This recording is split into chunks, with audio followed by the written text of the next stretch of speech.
Greetings, my name is Mars. I am host of the Watcher's Prophecy News, only on www.kdov.us,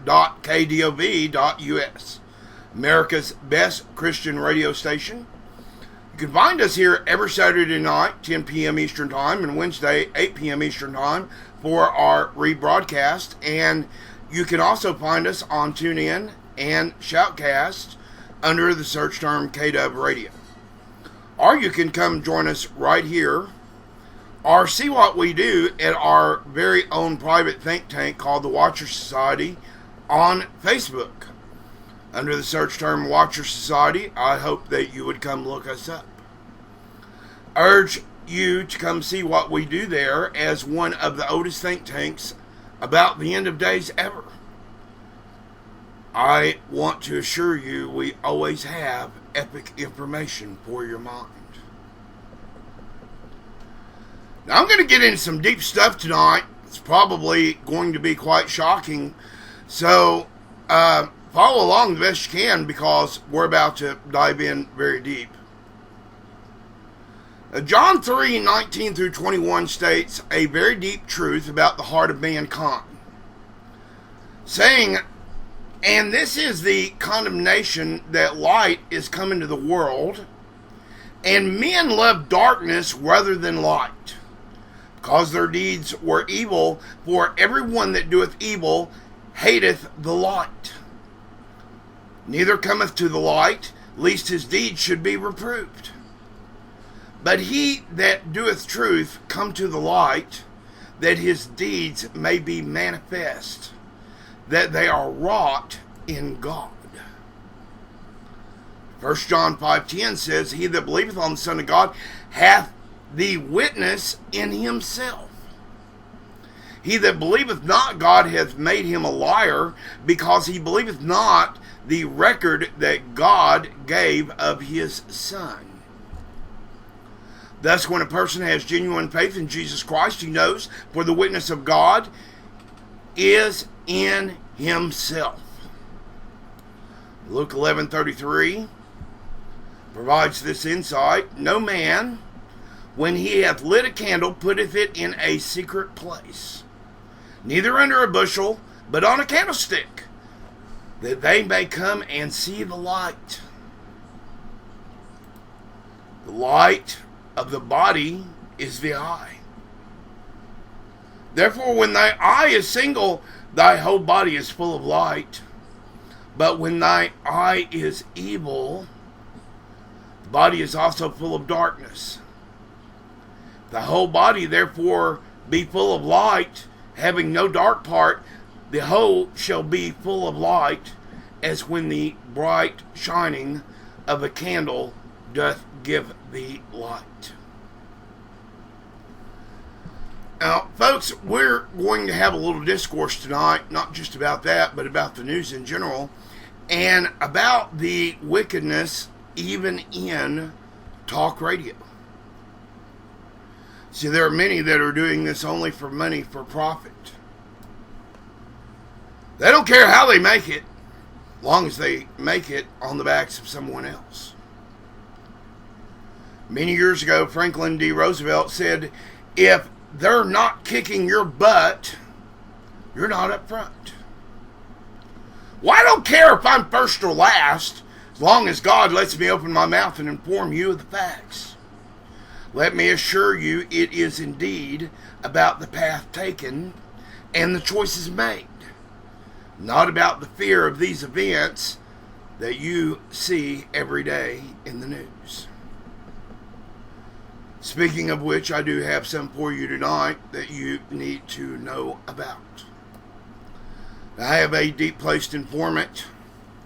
He is actually a police officer, and I regularly get information from him, most of it that I cannot use, but tonight I'm going to use some of the nitty-gritty things that are developing in our land as to cause great fear. That is what the demons want you to do with this particular lot of news. It is designed by them to put you in fear mode for the things that are going to happen next. My informant didn't want to be mentioned. Several of the leaders of various bad gangs in Chicago, Chi-Town, were rounded up by the police and gotten together at a secret location, a nice hotel, Friday night, with the agent, and I have this firsthand, an agent of the Clinton Foundation. That's right. Chicago gang members and members of the Clinton Foundation. Sounds like one big criminal enterprise.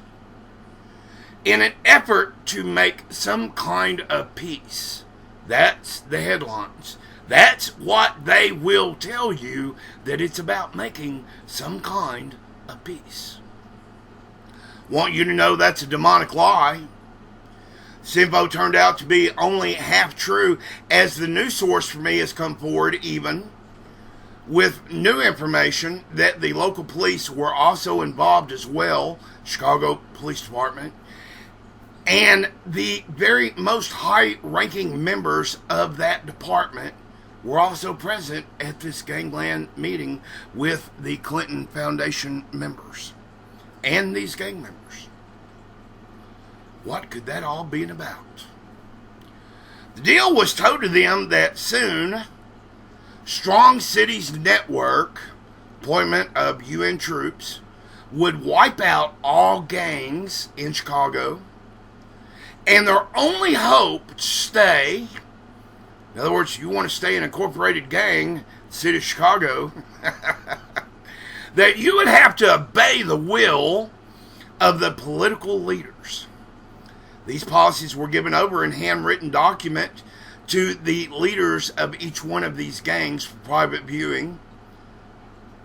Many of these members were forced to sign some form of this agreement. Let you know there were signings going on at this meeting. I have that firsthand. Now, exactly what they were signing, I don't have copies of this yet, but I'm about to get those. Now, according to my sources, believe it involves giving them weapons and ammo. Well, Imam Obama's giving out, all kinds of things, Fast and Furious, many other weapons deals. Hillary Clinton's done the same, to gang members, militias, various other factions of foreign governments, in order to provide various false flags and entertain themselves with the going-ons of other nations in order to make out like that they're really doing something for the works of peace. Now, these gang members, having signed this agreement, and many did, according to my witness, and believing that it involves weapons and ammo so that they could not get these particular weapons, we're talking about automatic weapons and even larger things, that they couldn't get these weapons and ammo from otherwise sources, not these military grade things. I hear even maybe explosives. For such a false flag and gang-related events that we summarize as part of the secret document, and related events that we believe are about to happen. It's a setup. You see, Hillary needs the support of these gangs to ensure that she gets strong cities going, so that her anti-gun agenda through the UN can be easily established. This operation is oddly codenamed Operation Banger. Now, you need to understand that setting up the gang members in Chicago to do more violence against the police, so that Imam Obama and others, as his executive order has mentioned, January 1st, bringing out strong cities, that they will have good call and good reason, that the next president can stand up there and lie between their teeth about how bad this is needed, because all of the new rash of terror going on in Chicago. I believe Chicago is going to be the model city used for the UN to cut its teeth on. We've got all kinds of news. The U.S. Secret Service has now reportedly went and called Donald Trump out onto the carpet and told him in a not so kind voice that we are very concerned when you preach out on your podium that Hillary Clinton wants to abolish the Second Amendment, allowing Americans to bear arms, and supporters should take matters into their own hands. That's right. Appears that Hillary has so many leftovers in government still from the days of her husband in office that she is able to still command or file complaints with the Secret Service that they have now discussed with Donald Trump in saying, hey, please don't suggest that some Second Amendment person might actually gun Hillary down. Wouldn't want that to happen, would we?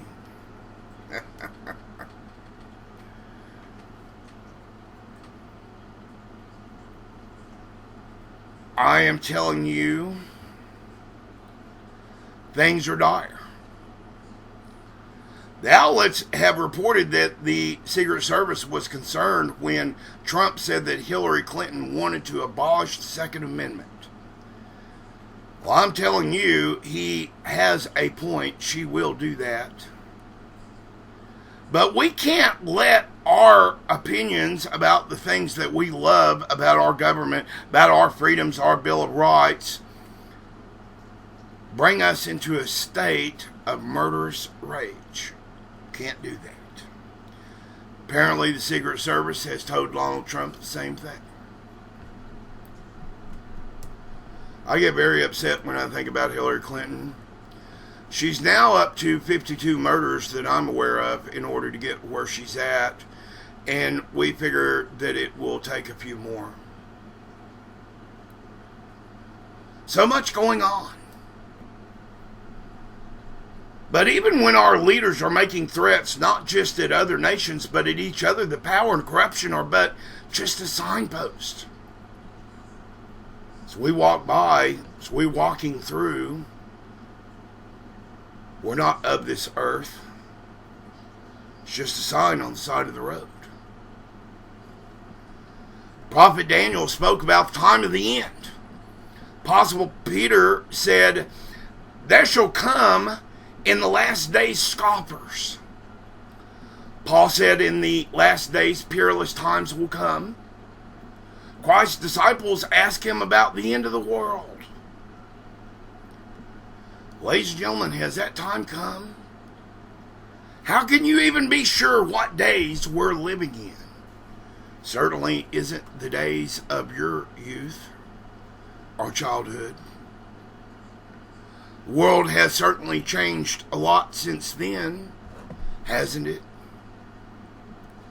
These scare tactics by most every radio talk show host, where we can suck down your mom and dad's paycheck, look like a man of God, have all the trappings and books and bestsellers. But you're not going to get to the top like Steve Quayle or others flying around in your own private helicopter, gleaned from the pockets of my fear-mongering fellow listeners. Not going to be like them. I'm here to give you a message. I don't need anything for it. See, it seems every day we have more crap in our news feeds, more nonsense in our news feeds, and so few are focusing really on the main event. There is, by the way, a main event. I'm here, so let me be the one to tell you, dear listener, something very special. It's not the disasters of crime in our streets. It's not the election on who becomes leader, who says what, who does this, who does that. is that we already have a leader. Now I'm about to refocus you and tell you what he has said about the end. Now, how long before Christ returns? Who would like to know that? Before the greatest of all events occur? Oh, well, look at this news, look at that news. No. Greatest of all events are going to occur.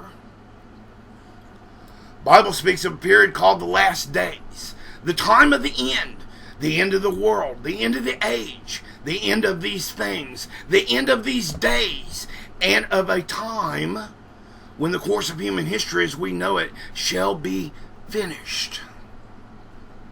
That's what the Bible says. Maybe your eye is just on the everyday news, and that's why you get so scared. Send all your money off to Steve Quayle. But I'm going to tell you the main event hasn't came yet. Better save your money. Of course, many professing Christians do not believe in a literal return to earth by Jesus Christ. Well, how's that possible? Are you going to come back in a spaceship or some kind of rocket or something far out, something groovy? Those of you who do not know and make mockery and scoff at these things, most believe that it could be hundreds of years away. Some believe it could be 1,000 years in the future. Other podcasters and radio personalities want to let you know that it's going to happen tomorrow. There's going to be a mushroom in your backyard tomorrow. I'm guilty. I've even said that. Folks, these are peerless times. No one has to tell you that. You can do that by simply turning on your television, listening to me. There's people that are concerned about Armageddon, the Gog War. They feel that time may be short, but they have no sense of how to know. What do you believe? The original apostles misunderstood, in my opinion. The original apostles thought that Christ would return in their lifetimes.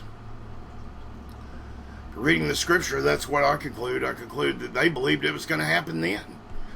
And much like now, my example to you is that you now look at the news and you think, well, this could happen in my lifetime. Something is going to happen.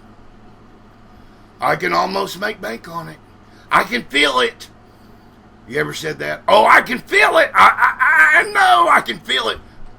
Paul in 1 Corinthians 15:51, 1 Thessalonians 4:15, speaking of the resurrection of the dead to occur at Christ's second coming, using the word we, expected to be among those who were alive and remaining into the coming of the Lord. They believed it. They believed it was going to happen then. Just like you do now. Let me send you your money. You can buy me a private helicopter and fly around. You can believe that I'm the good man of God going to give you the good news. I might warn you of something tragic that you can go prepare for. I'm not that man. But I will be the man, the watcher on the wall, who says that when the alarm does come, I'm not going to fake it. I'm not going to need 1995 to tell you what it is. In his second epistle to the Thessalonians, Paul had come to realize that he had previously misunderstood the timing of the specific events that must precede Christ's return. Even Paul. He even warned of those that would deceive others about the issues of when this would occur. Doesn't that sound like today? He wrote about the coming of our Lord Jesus Christ, and that the brethren should be careful to let no man deceive you by any means. Radio, television. There's a banner flying behind that airplane that says the end is coming.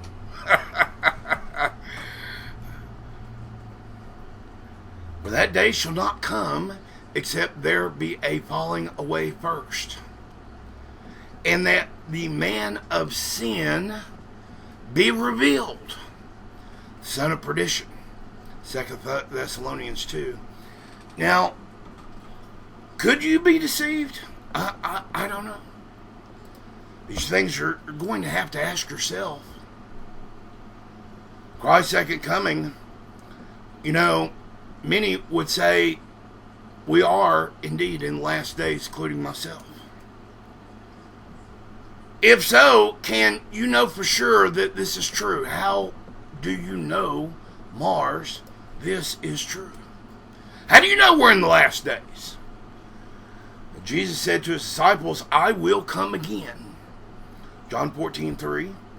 Further, 40 days after his resurrection, two men, angels, these were angels, told his disciples as he was rising to heaven, this same Jesus, pointing up there at him, which is taken up from you into heaven, shall also come in like manner as you have seen him go into the heavens. It's in Acts 1:11. Matthew records the words of Christ, for as the lightning comes, y'all have seen lightning, it's just bang, there it is, it comes. You don't know, you know the storm's coming. You see the storm, you see the dark clouds, you see all the phases of the storm, but then, boom, the lightning comes.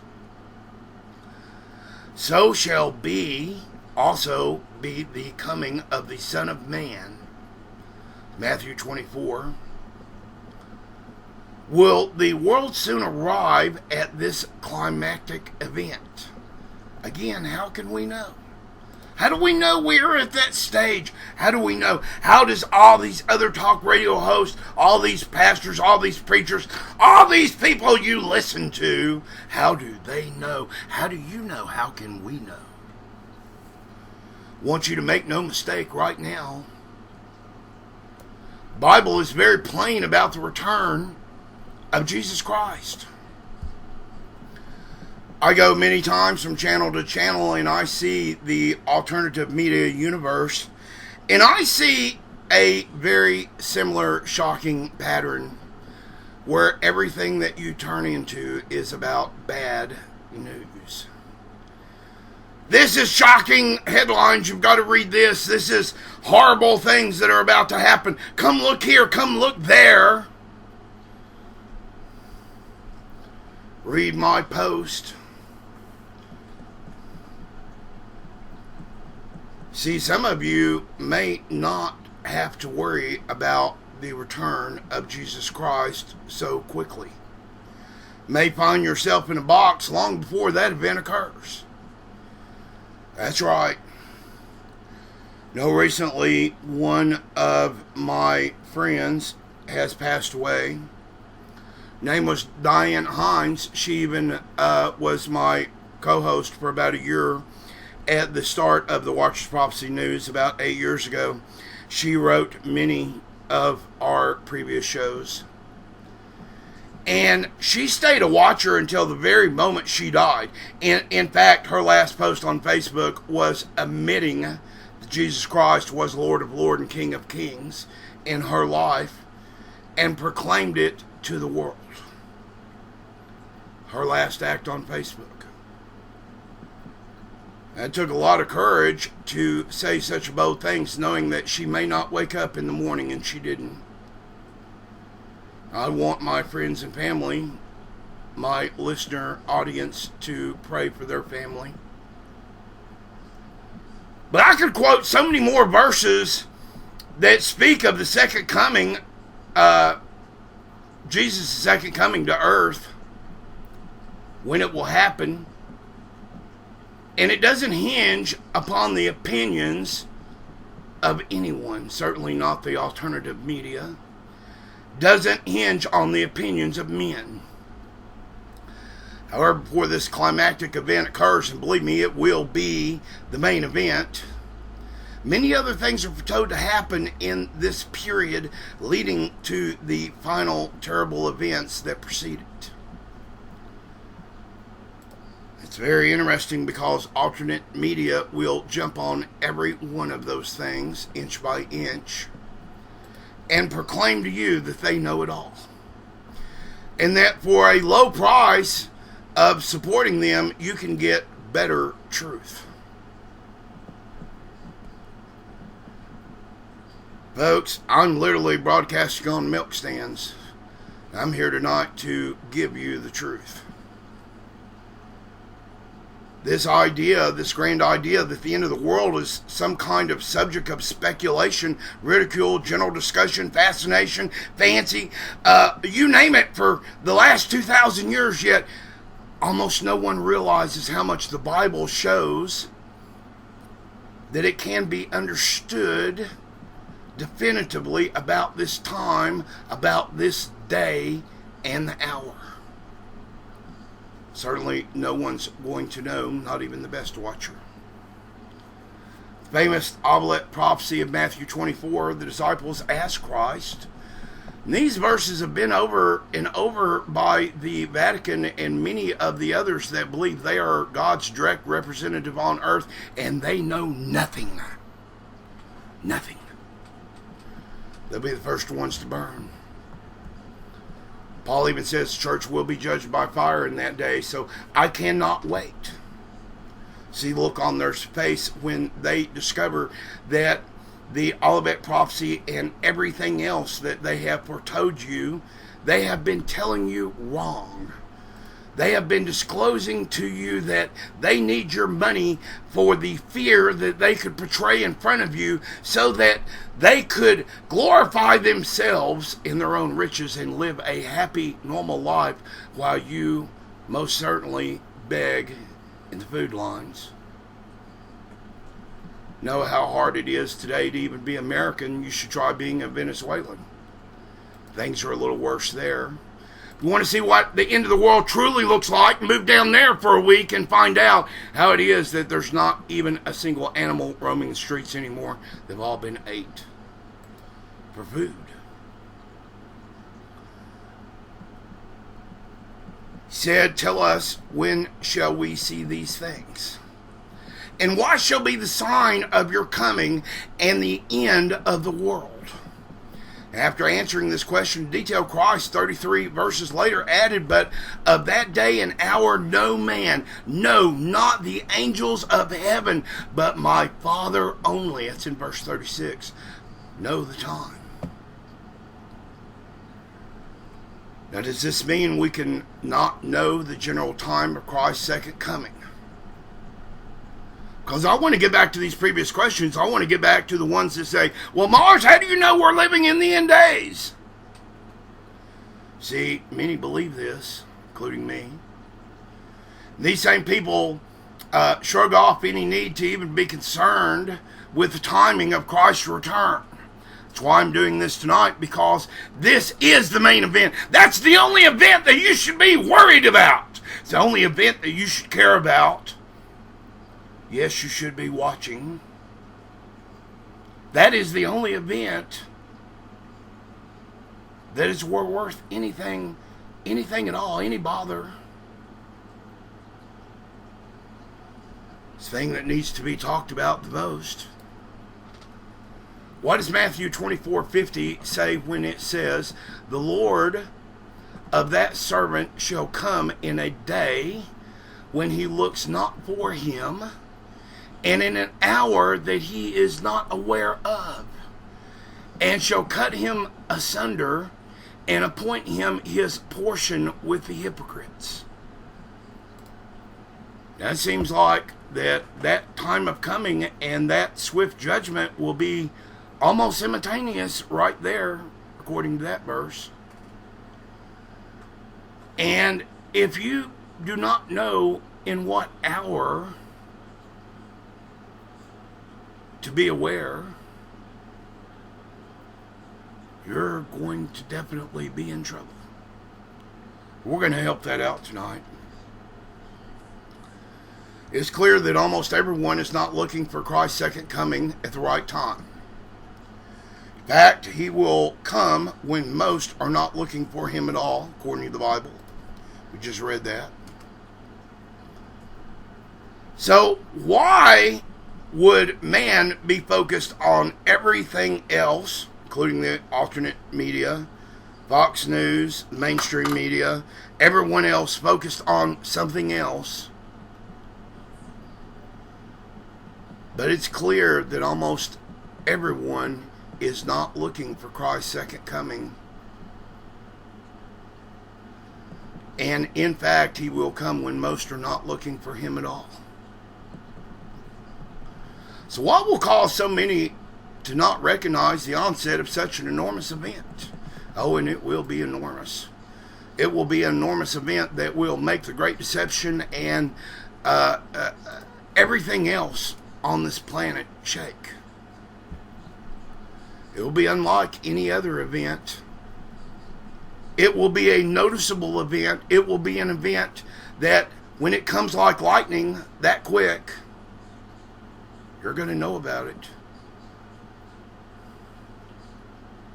The Bible says, and it shall cut him asunder and appoint him his portion with the hypocrites. It's where many are going to be going because they are looking for the wrong things. Well, I need to check the news and see if China is going to attack Russia and if Russia is going to attack us. And I need to find this out and see if that's happening and this is happening. When you are least aware. Now, learn a parable of the fig tree when his branch is yet tender and puts forth leaves. You know that summer is near. So likewise you, when you see all these things, know that it is he. Know that he is near, even at the doors. Christ states that we can know the season of his second coming. When the branch is yet tender and puts forth leaves, you know the summer is near. It's a parable. So likewise you, when you shall see all of these things, what things are you looking at? Know that he is near, even at the doors. Christ does state that we can know the season of his coming. So let's get into that. Years ago, there used to be a catchy tune called A Sign of the Times. It's the 60s. I have a copy of that. You might remember it. The title actually was derived from another verse in Matthew chapter 16.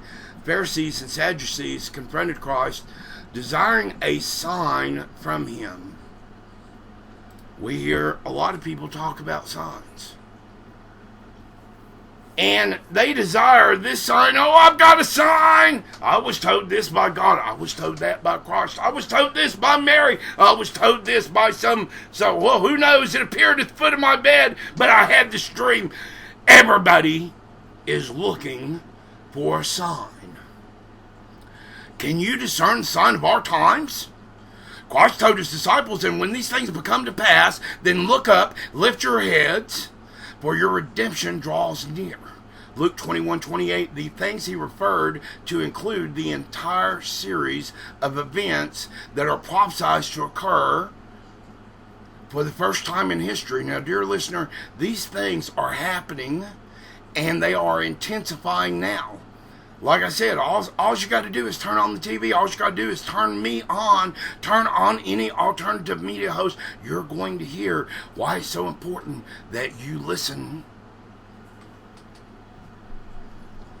Oh, they're intensifying now? All right. It's about to intensify to several million degrees, I predict, even. There's a quick study of them. Of many of these things just will not do. Going to be caught off guard. Only a more thorough examination of you getting down to the nitty-gritty reveals the clear picture. We must look carefully to properly discern the signs of the times. Now, God has allotted man right now over 6,000 years to try his own governments. You see how those have went. Man's philosophies, his value systems, the religions and forms of education, humanly devised ideas, even abortion, humanly devised idea, we'll just get rid of you, so, you're a malcontent before you were even born. It's kind of like nosing on Christ. He knew every hair on your head before you were born and knew about your life, and yet nowadays we can decide to terminate that. We're taking God's places. Those are parts of the signs of the times.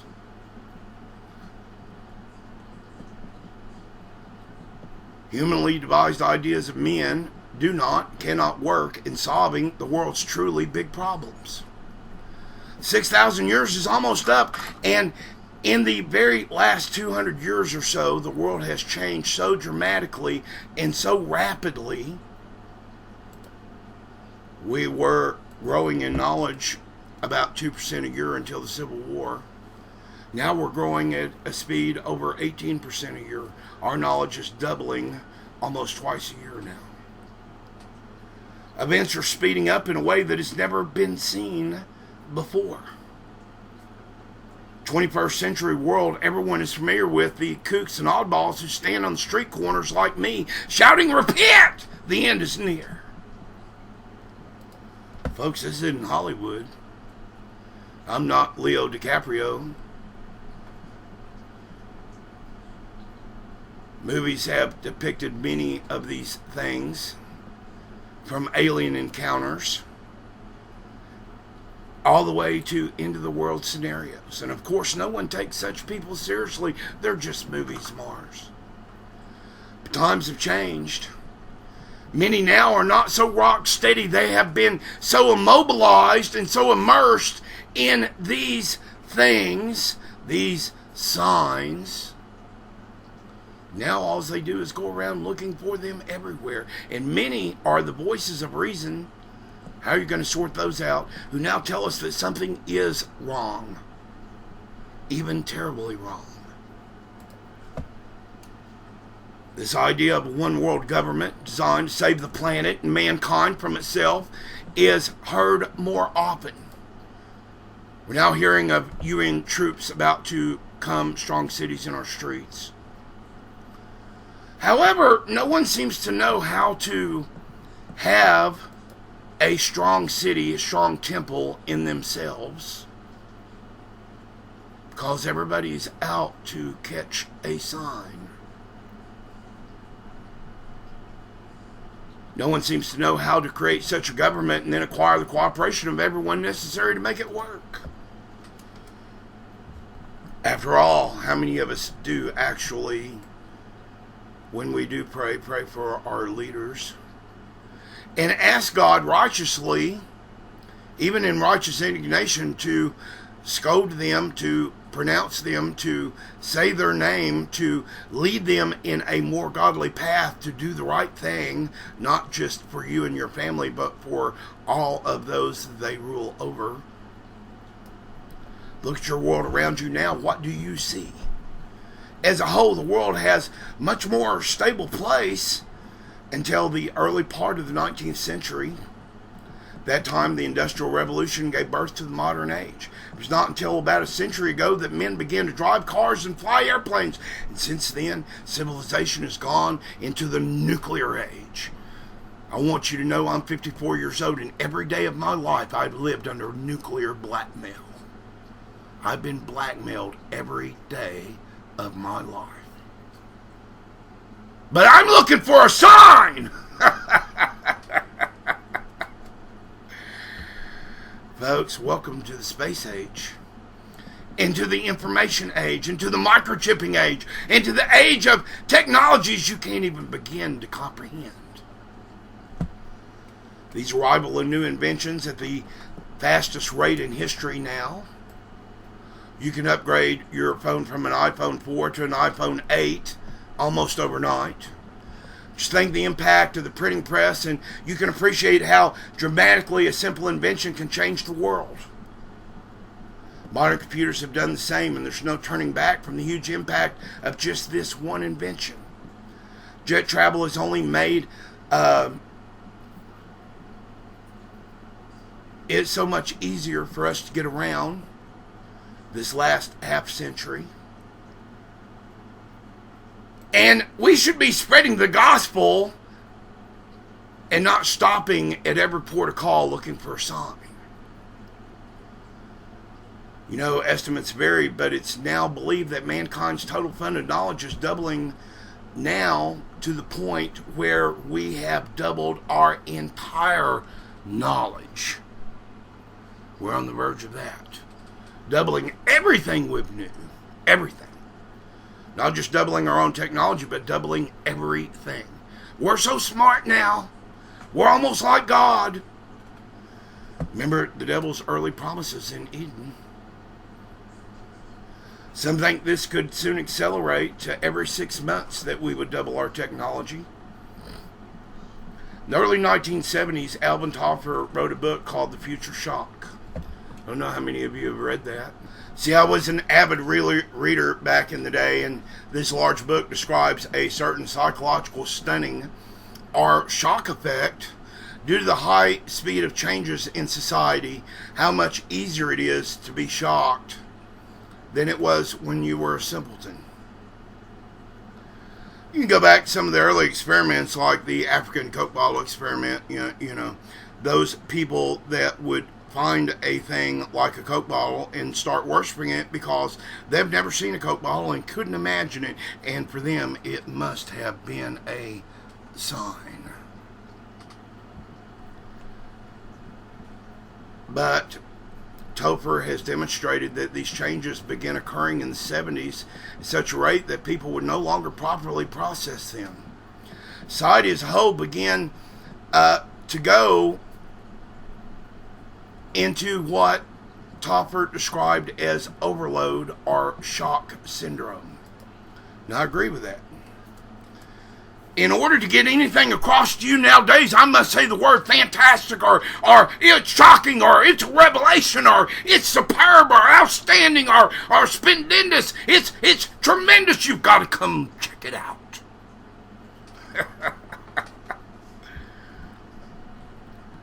See, now, in order to be shocked, in order to be short-circuited in the brain, in the way that he's referring to, the way that civilization had never seen before, you know, he wrote a sequel book called The Third Wave.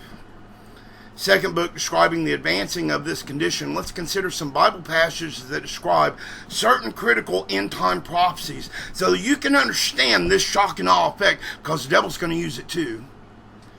Not to the effect of the time of the main event, because when Christ comes back, that will be real shock and awe. And we explain when Paul came to realize that he did not live in the age of Christ would return. However, God did use him to record what conditions would be like when that time would finally come.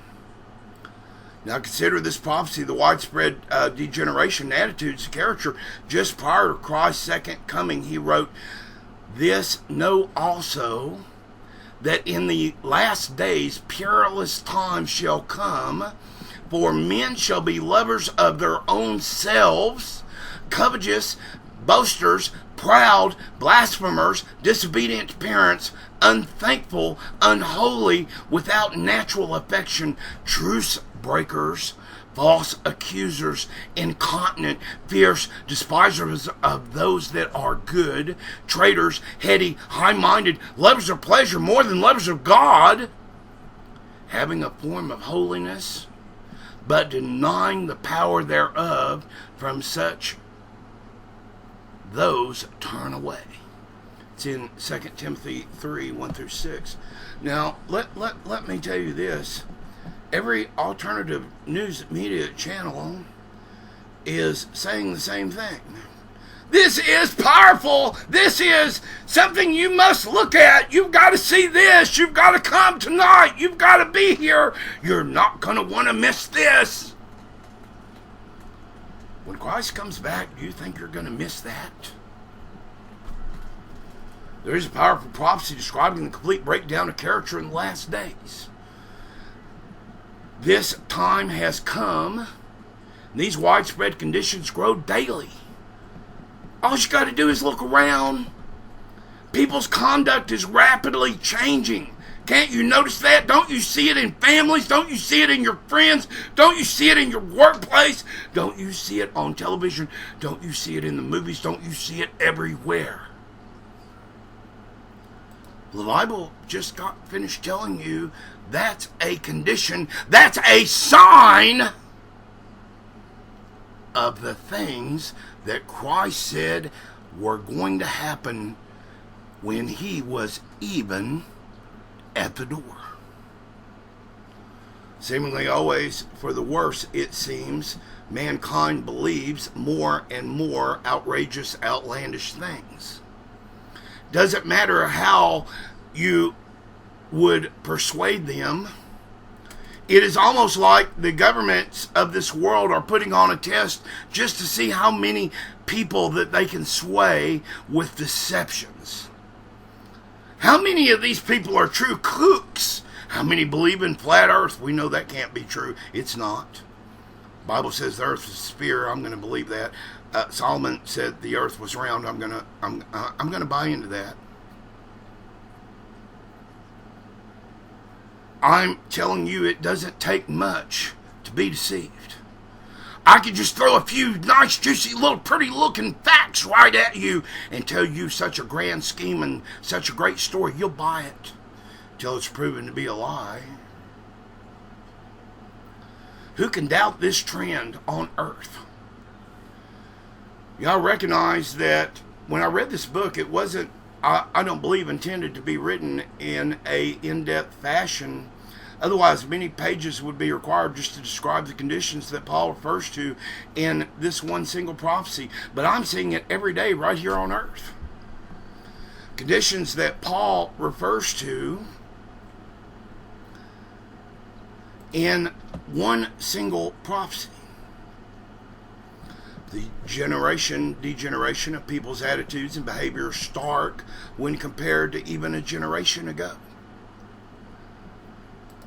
You look back now of just the discourse of things you've said today, even if you had to not say them in front of Jesus, but your own grandmother, I'm sure your mouth would be likely full of soap.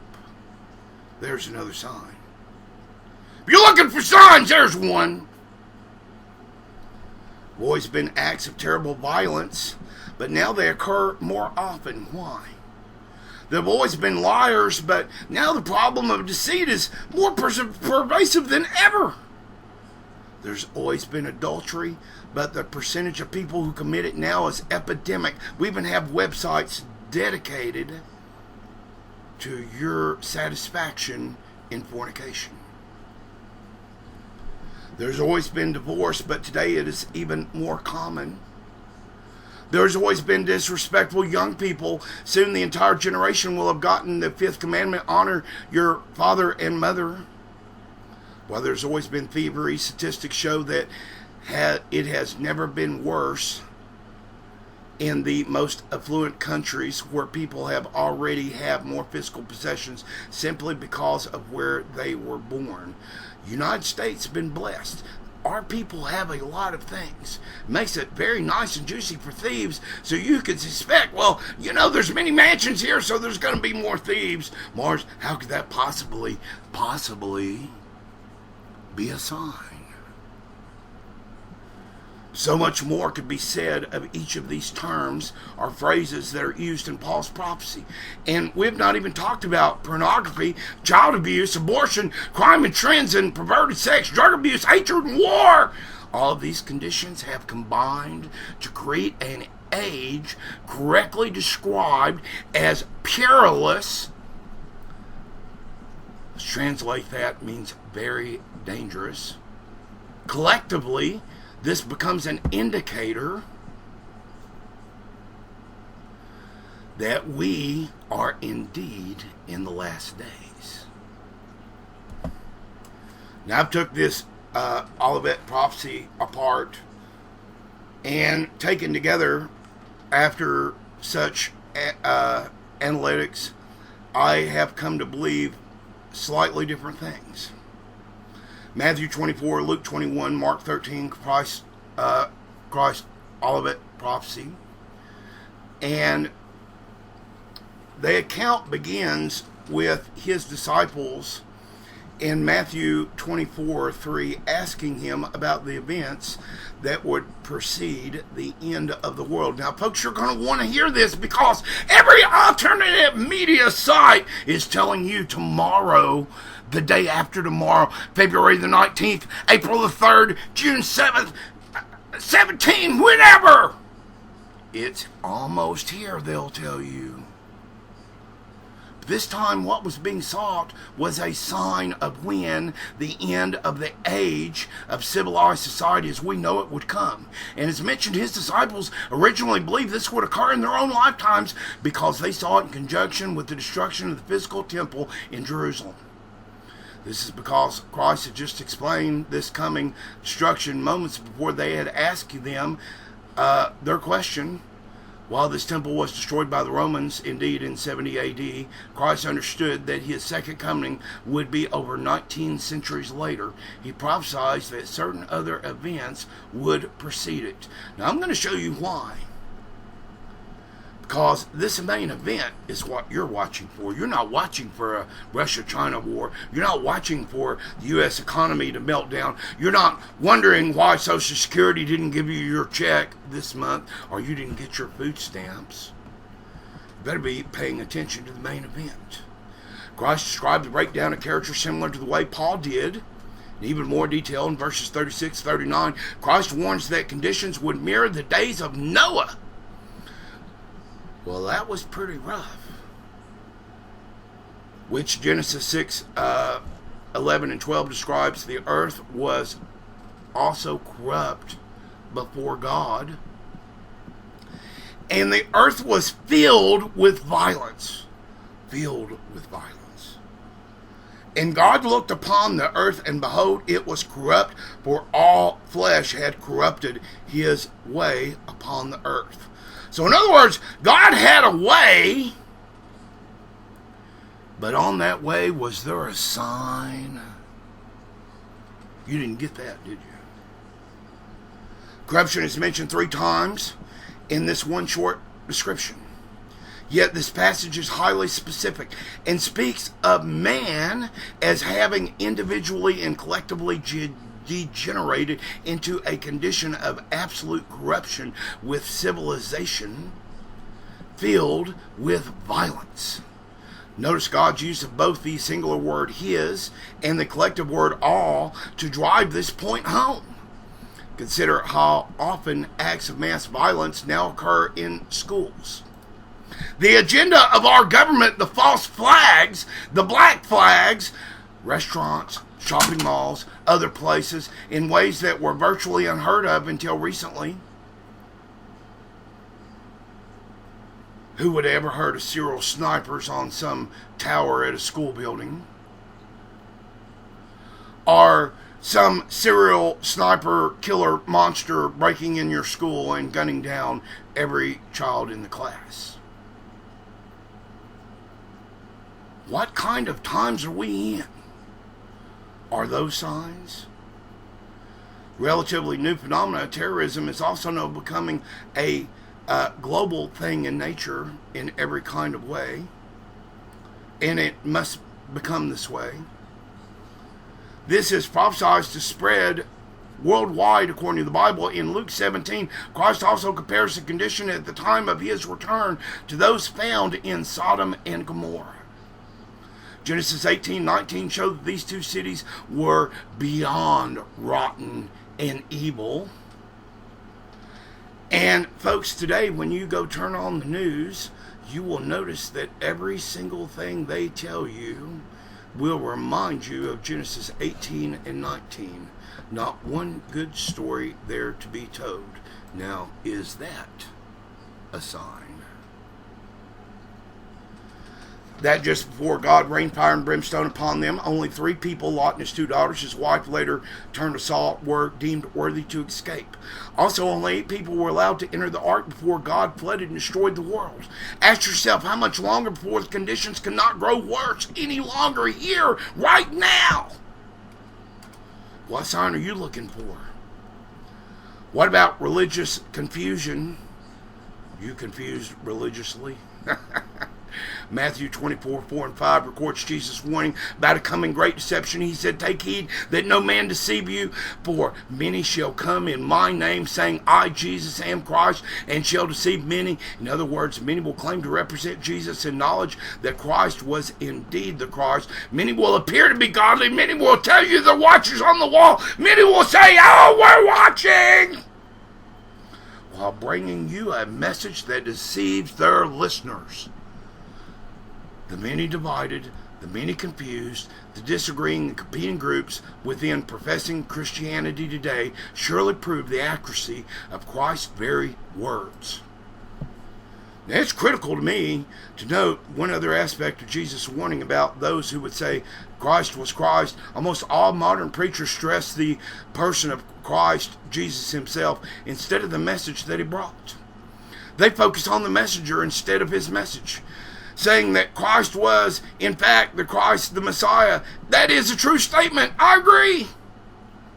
The kingdom of many, however, starts when his message of a coming world ruling kingdom with all that this soon coming colossal event means is ignored and even suppressed. Herein lies the greatest deception of all. Please understand this. The greatest deception of all is that you're looking at everything else. And God himself said, you're going to be elsewhere when that time comes. Describing a time when the gospel of the kingdom can no longer be preached. There will be a time that the gospel of the kingdom can no longer be preached. It's in 24. Matthew 24:21 includes a warning about the coming great tribulation. This is said just prior to Christ's statement that the last days will be cut short. Notice, for then shall be great tribulation, such as was not since the beginning of the world to this time, no, nor shall ever be. This picture is a truly terrible time for all life on earth. You know, if just a fraction of the horrible things that are going on right now, these horrifying conditions on earth, were to be cited here, nearly every prophet in the Old Testament spoke of this time of worldwide trouble now soon to occur in perfect light to me. It is if you could hold your own candle up and see the dirty deeds being done and know that time is running out. Now, folks, I'm going to have a part 2 on this next week, starting with Daniel's long prophecy. Longest single prophecy in the Bible. It's found in Daniel chapter 11. Daniel chapter 10 introduces it, and chapter 12 completes it. Numerous times, 6 in chapter 12 alone, is found the word the end. The first time that the time of the end appears is in Daniel 11:40. Yet the prophet Daniel was not permitted to understand the prophecy he recorded. When he asked God in 12:8, its meaning, God told him that it was sealed till the time of the end. Well, folks, I'm here to tell you now, the great breaking news from the Watchers Society, from the Watchers Prophecy News, is that that time has come. We are seeing those very conditions. So when you're looking for a sign, all you got to do is flip the knob, but this time flip the knob off. There's no need to flip it on, because what you're looking for, what sign that you're looking for, is not that sign. You're looking for the sign of our Master's return, the return of Jesus Christ himself. Brothers and sisters, I love you. And I appreciate you being here tonight with me on the Watchers Prophecy News. I had so much more to get to. Believe it or not, I could have went on easily another hour with just the information I have. So I'm going to cut this up and make a part 2, because I need to teach some people about greed. I need to teach some people about what it is to be a watcher, because many are not listening. They simply do not care. They believe that it's all about the money and the goodies, and oh man, if I just talk the talk, all these good companies will send me things. I can get these water filters that will save me from being thirsty. I can get these food packs they'll store for 25 years when I'm hungry. I can raise the money to build my own bomb shelter for me and my family, and all I have to do is to keep telling them fear. Those are the signposts of the devil. Those are the signposts that should be letting you know that Jesus Christ said himself that that time is coming where he is even at the door. He's almost here, folks. Praise Jesus for that. Want to leave you with this as well. If you will continue to keep coming to the Watcher's Prophecy News, I will assure you of this, that I will not be begging for your pension check just so I can tell you the truth. I'm not going to, I have nothing against a man making it or doing well for himself. That's not my point here. But it seems like almost every one of these alternate media hosts are rich and famous now, because they have flew on the backs of fear. They have planted every signpost and then pointed at it and then pointed at you and said, oh, you gotta read that sign.